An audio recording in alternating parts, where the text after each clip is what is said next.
Hello বন্ধুরা, দেখো আমার আজকাল এটা আমার জন্য ফ্লিপকার্টের থেকে একটা পার্সেল এনেছি। কি এনেছি তোমাদেরকে আনবক্সিং করে দেখাইতেছি। হ্যাঁ,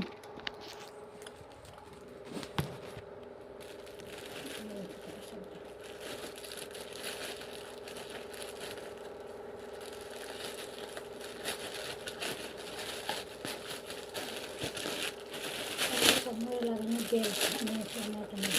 কিন্তু সিচুয়েশন হওয়ার পর লগে লগে লাগাইতে হয়, কিন্তু আমি লগে লগে লাগাই না। এখন নিয়েছি কারণ কি এখন তো 3 মাস কমপ্লিট হয়ে গেছে, গরমটা অল্প অল্প কমতেছে, তাই জন্য একটা বেল নিয়ে আসি। না হলে সবাই লাগিয়েছে, আমিও একটা নিয়ে এলাম, দেখি কীরকম হয়। এই যে দেখো বেলটা, আমি তোমাদেরকে কিভাবে লাগাই এটা পরে ভিডিও করে দেখাবো। হ্যাঁ, বেলটা যে তোমরা কি এই বেলটা কেউ কেউ ইউজ করেছো যদি আমার কমেন্ট করে জানিও। তো এই যে আমার বেলটা, তোমাদেরকে আমি পরে কিভাবে লাগাই তোমাদেরকে দেখাবো।